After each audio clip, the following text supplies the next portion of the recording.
YouTube channel. और previous video में मैं आपको फोर नेक्स्ट लूप के बारे में बता चुका हूँ। हमने लूप का जो टॉपिक था वो स्टार्ट किया था। हमारे पास दो लूप्स रह गए थे, एक वाइल्ड लूप और एक नेस्टेड लूप। तो आज हम उन लूप्स के बारे में बात करेंगे। अगर आपने फोर नेक्स्ट लूप के बारे में जानना है तो प्रीवियस वीडियो में चले जाइएगा, वहाँ सुन लीजिएगा, फिर आपको इनकी इजीली समझ आ जाएगी। तो हम देखते हैं हमारे पास वाइल्ड लूप क्या होता है। तो wild loop the while loop keep repeating an action until associated condition become false। while loop तब तक रिपीट होता रहता है, तब तक एक्शन को रिपीट करता रहता है until जब तक associate जो भी उसके साथ कोई भी चीज मुंसलिक है हमारे पास false नहीं होती, तब तक ये कंडीशंस क्या होती रहती है, मूव करती जाती है। अच्छा, this is useful where the program does not know in advance how many times the loop will be executed। इस लूप को हम तब यूज करते हैं जब हमें ये पता ना हो कि आपने एक लूप को कितनी बार रिपीट करवाना है। इस पे हम कंडीशन का इस्तेमाल करते हैं। अच्छा, तो फॉर नेक्स्ट लूप में हम टाइम का यूज करते हैं और हमें उस पर पता होता है कि हमारे पास कंडीशन क्या है। अच्छा, अब अगर इसके बाद छोटी सी एग्जांपल दूं, उसने कहा कि इस लूप को हम तब यूज करते हैं जब तक हमें पता नहीं होता कंडीशन क्या कब तक चलेगी। तो बड़ा इसका एक अच्छा सा एग्जांपल आपकी बुक में दी हुई थी, लेकिन एक और कॉन्सेप्ट ले लेते हैं हम। यहाँ पर एक प्रोग्राम है जो कि बताएगा। प्रोग्राम देखने से पहले इसका सिंटैक्स देख लेते हैं क्या है। सिंटैक्स के अंदर व्हाइल एक्सप्रेशन, लूप, स्टेटमेंट और व्हाइल, मतलब व्हाइल के बाद एक्सप्रेशन आएगा और एक्सप्रेशन हमारे पास लाइक दिस ये होगा, ये हमारे पास ऐसा एक्सप्रेशन काम करेगा। अच्छा, लूप स्टेटमेंट यहाँ पर जो ये n+1 है, ये एक लूप स्टेटमेंट इस्तेमाल हुई है जिसमें वैल्यूज बार बार क्या होगी, ऐड। अच्छा, इसी तरह फिर हमारे पास वेंट आ जाएगा। जैसे हमारी ये स्टेटमेंट एग्जीक्यूट हो जाएगी तो आपका प्रोग्राम वेंट की तरफ मूव कर जाएगा। अच्छा, ये सिंटैक्स आपने लाजमी याद करना है। अगर आपको 2 नंबर के लिए क्वेश्चन आएगा लूप का या वाइल्ड लूप का, तो आपने क्या करना है, इसकी ये डेफिनेशन लिखनी है यहाँ से यहाँ तक और इसका सिंटैक्स लिखना है बस। अगर इसकी एक्सप्लेनेशन आ जाए तो आपने ये प्रोग्राम बनाना है और प्रोग्राम बनाने के बाद उसको थोड़ा सा एक्सप्लेन कर देना है। आइए देखते हैं। Write a program to print digits from 1 to 10। हमने एक ऐसा प्रोग्राम बनाना है जिसके अंदर 10 डिजिट्स क्या करवाने हैं, प्रिंट करवाने हैं। अच्छा, क्या करेंगे हम, अब यहाँ पर लाइन नंबर से हम स्टार्ट करेंगे, लाइन नंबर 10 से, क्योंकि हमने मोड के अंदर इसको यूज करना। मोड कौन सा यूज कर रहे हैं, इनडायरेक्ट मोड यूज कर रहे हैं। हमने n = 1 क्योंकि n कोई भी नंबर है, जब हम अपने किसी भी नंबर को स्टार्ट करना चाहें तो हम उसको हमेशा n से स्टार्ट करेंगे और n हमें या तो आप 0 के ऊपर रख लें या 1 के ऊपर रख लें। लेकिन यहाँ पर उसने 1 to 10 किसी इसके बारे में बात की है, इसलिए जो हम n को स्टार्ट करवाएंगे वो कहाँ से करवाएंगे, 1 से करवाएंगे। तो मैंने यहाँ लिखा हुआ है n = 1 क्योंकि हमने उससे बोला है हमें डिजिट्स चाहिए 10 जो होंगे फ्रॉम 1 to 10। फिर ये होगी स्टार्टिंग पॉइंट, हमारे पास n = 1 आ गया। वाइल का मतलब होता है जबकि, वाइल का मतलब होता है जबकि, वाइल का मतलब होता है जबकि। अच्छा, अब क्या होगा, वाइल कंडीशन के तौर पे यूज कर रहे हैं और ये हमने यहां पर क्या यूज की है, कंडीशन। अब कंडीशन में हमने क्या कह दिया, n जो कि हमारा स्टार्टिंग पॉइंट है वो लेस देन और इक्वल किसकी है, 10 से। मतलब n की जो वैल्यू आएगी जो कि हमारे पास लेफ्ट साइड पे रखी हुई है, इसकी वैल्यू 10 से छोटी होगी, ये कंफर्म हो गया, इससे बड़ी नहीं हो सकती। तो यही हमारे पास ऐसा कंडीशन का काम कर रही है। क्या काम कर रही है, कंडीशन का। तो यहाँ पर जो वाइल लूप के अंदर कंडीशन है वो बेसिकली ये वाला पार्ट है, ठीक है। फिर प्रिंट करवा दो n को क्यों प्रिंट करवा दो, क्योंकि हमें चाहिए क्या, n। और n कौन सा वाला, ये वाला n कैसे चाहिए होगा, n+1। n कहाँ से स्टार्ट हो रहा है, 1 से। हमने डिजिट कितने लेने, 1 10। तो यहाँ पर n की हर दफा क्या होती जाएगी, एडिशन होती जाएगी, और एडिशन होते होते होते होते ये लूप कहाँ तक मूव करेगा, जब तक n यहाँ पर 10 नहीं आता। मसलन अब n में लेता हूँ यहाँ पे 1, ये प्रोग्राम आप ये जिस प्रोग्राम बन जाएगा, आपने इसको जिस सॉफ्टवेयर के ऊपर जीएनएलपी बेसिक के ऊपर सिर्फ रन करवाना है तो ये आपको आउटपुट दे देगा। लेकिन ये वर्किंग कैसे करेगा थोड़े वो समझते हैं। अगर यहाँ आ गया 1 और लेस देन 10 और इक्वल, तो ये इसे काम है, एक्सप्लेन कंडीशन अभी ट्रू है, फिर ये मूव करेगा, फिर आ जाएगा 2, यहाँ पर आगे ऐड होगा तो 1 आएगा, फिर 1 में 1 ऐड होगा तो क्या आ जाएगा 2, तो 2 जब यहाँ पर आएगा तो ये कंडीशन आ जाएगी, इट्स मीन अभी भी कंडीशन ट्रू है, फिर इस तरह मूव करेगा, अभी भी ट्रू है, फिर फॉर यहाँ पर नंबर्स की एडिशन होती जाएगी, हर दफा एक नंबर की एडिशन होती जाएगी, 1 1 के बाद 2 2 के बाद 3 3 के बाद 4, इस तरह ये चलता जाएगा जब तक यहाँ पर 10 नहीं आ जाता। जैसे यहाँ पे 10 आएगा लेस देन इक्वल 10 तो इट्स मीन कंडीशन क्या है हमारे पास ट्रू है, तो ये कंडीशन ट्रू है, इट्स मीन आपका लूप चल रहा है। लेकिन जैसे ही यहाँ पर वो दोबारा प्लस करके ऊपर जाएगा तो ऊपर अगर सपोज करें 11 आ जाता है, तो 11 तो इससे छोटा या बराबर नहीं है, तो कंडीशन क्या हो जाएगी, फॉल्स हो जाएगी। जैसे ही कंडीशन फॉल्स होगी तो आपका प्रोग्राम किस तरफ मूव कर जाएगा, यहाँ से वेंड की तरफ मूव कर जाएगा, वेंड इस प्रोग्राम को टर्मिनेट कर देगा, आपकी प्रोग्राम की एग्जीक्यूशन क्या हो जाएगी, खत्म हो जाएगी। अच्छा, एक चीज और आप इसके अंदर देख लीजिएगा कि हम इस लूप के अंदर पढ़ा कि जब तक हमारी condition become false, associate condition become false, जब तक हमारी कंडीशन फॉल्स नहीं होती तब तक ये काम करेगा। अब मैंने आपको बताया हमने यहाँ पर कंडीशन में यूज किया हुआ है less than 10, less than equal 10, मतलब n की जो वैल्यू होगी वो हमेशा लेस देन होगी और इक्वल होगी 10 के। तो अगर मैं इसको ऐसे लिखूं n less than equal bye, अब क्या करें, n कुछ भी आप इनपुट करवा सकते हैं और y भी आप कुछ भी इनपुट करवा सकते हैं, वो कंडीशंस पे चेक करेगा और इस तरह प्रोग्राम आपका चलता जाएगा। अच्छा, एक अगर आपने यहाँ से 20 तक नंबर प्रिंट करवाना, वो कहता है 20 डिजिट प्रिंट करवाओ 1 से 20 तक, तो आपने कुछ भी नहीं करना, बस यहाँ पर क्या लिख देना है 20 लिख देना, ठीक है, यहाँ पे 20 लिख देना है। आप डिजिट की तादाद 1 से मूव करेंगे और कहाँ तक जाएगी, 20 तक जाएगी, कहाँ तक जाएगी, 20 तक जाएगी। अच्छा, अगर आपने 30 तक लेकर जाना 30 आ जाएगा, 40 तक डिजिट में 40 आ जाएगा, ठीक है। लेकिन अगर आप चाहते हैं कि आपके नंबर 20 से अबव मूव करें, 20 से अबव मूव करें, तो फिर आपने इसका साइन को चेंज कर देना है, ग्रेटर का साइन लगा देना और इक्वल टू 20 लिख देना, फिर नंबर 20 से बड़े आएंगे छोटे नहीं आएंगे। ये आपने प्रैक्टिस कर लेनी है, अगर आप किसी चीज में भी मसला है तो आप पूछ लीजिएगा।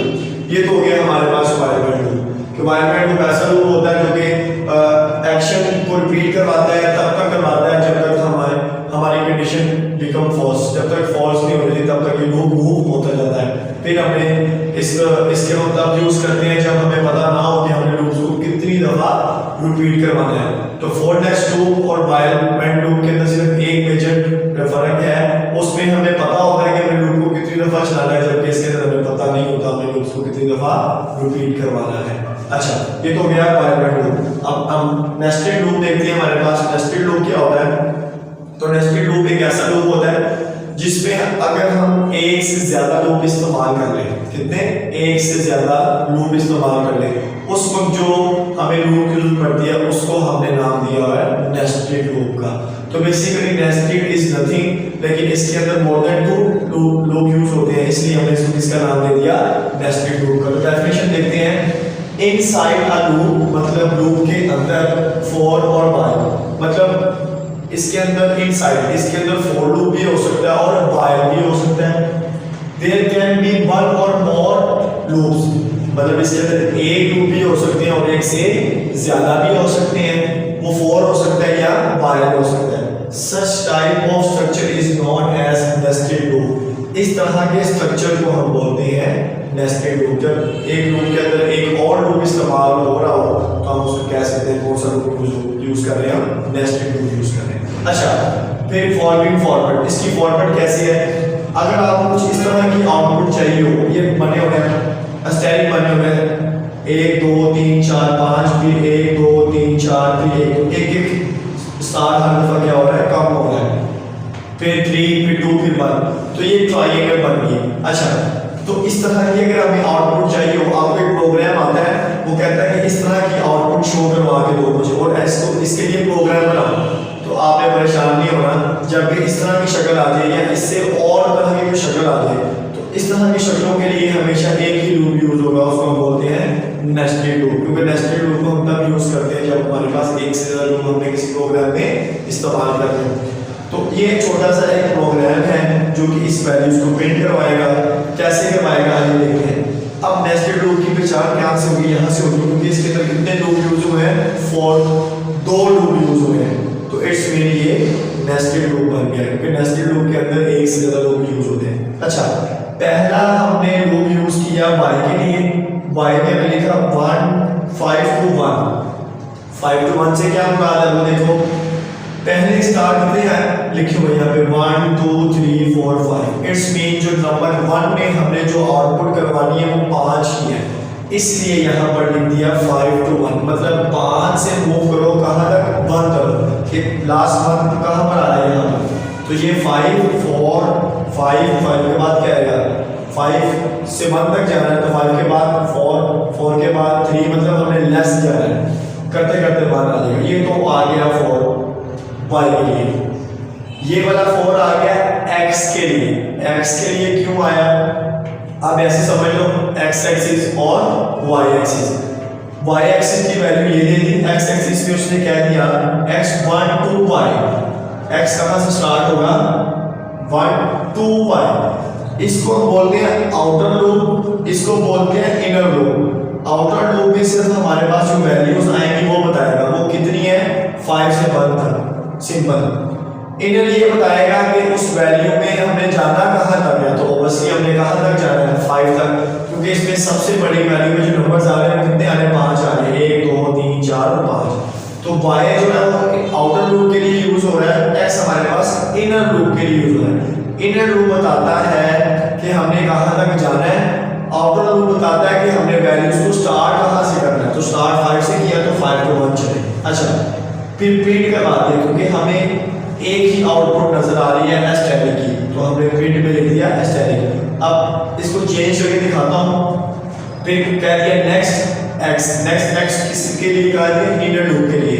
आपने याद रखना है फॉर नेक्स्ट का लूप, फॉर नेक्स्ट जो लूप पढ़ा उसका सिंटैक्स ये था, नेक्स्ट फॉर लूप, फिर नेक्स्ट, तो नेक्स्ट x, फिर प्रिंट कर दिया, फिर नेक्स्ट y, क्योंकि हमें नेक्स्ट x भी चाहिए और नेक्स्ट y भी चाहिए, तो यही दोनों लूप के सिंटैक्सेस थे हमारे पास, फिर हम कह देंगे इसको एंड। अच्छा, अगर ये हमारे पास आउटपुट ऐसी चाहिए हो, मसलन ऐसी, वो कि ऐसे आउटपुट प्रिंट करवाओ, इस तरह की आउटपुट चाहिए जिसमें 3 3 2 3 1 3। अब इस तरह की कंडीशन के लिए हम क्या करेंगे? अब ऑब्वियसली कुछ भी नहीं करना आपने, इसमें 5 वैल्यूज आ रही थी 1 2 3 4 5, इसमें कितनी आ जाएगी? 3 आ जाएगी, 1 2 3 है, फिर 2, फिर मतलब 3 से 1 की तरफ मूव करना है, तो मैं यहाँ पर लिख दूंगा 3 2 1, फिर x 1 to y जा रहा है, तो ऑब्वियसली y कहाँ से स्टार्ट हो रहा है? 3 से स्टार्ट हो रहा है, तो हमें यहाँ पर वैल्यू लिखने की जरूरत नहीं है, बल्कि हमने यहाँ पे क्या लिख दिया? y लिख दिया। अच्छा, फिर प्रिंट में हमें अब 3 चाहिए, एक तरह की आउटपुट चाहिए 3, तो हम स्टैटिक की जगह यहाँ पर क्या लिख देंगे? 3,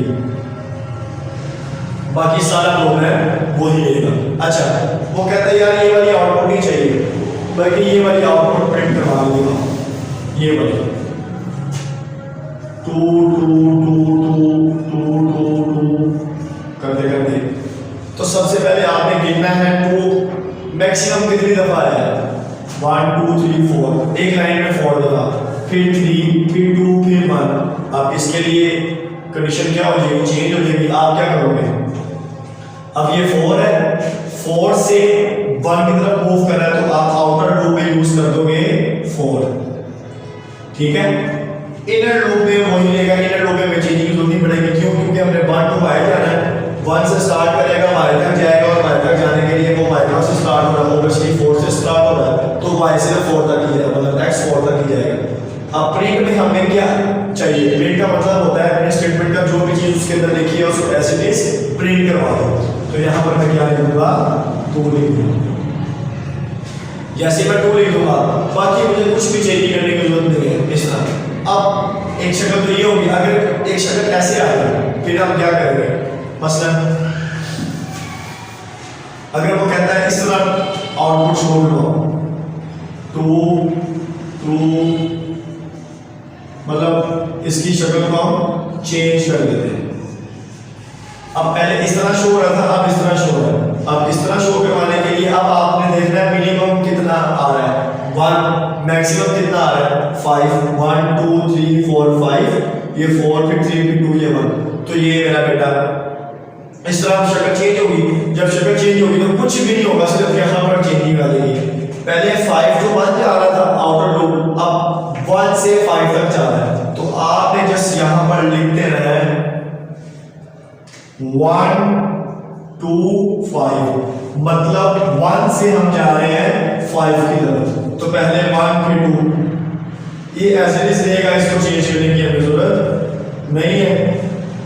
वैसे कर भी सकते हैं, या हम देख सकते हैं 5 to 1, 5 to y, क्योंकि हम यहाँ से 5 से y तक मूव कर रहे हैं तो यहाँ 5 आ जाएगा 2y, y कहाँ से स्टार्ट हो रहा है 1 से, तो ऑब्वियसली हुई।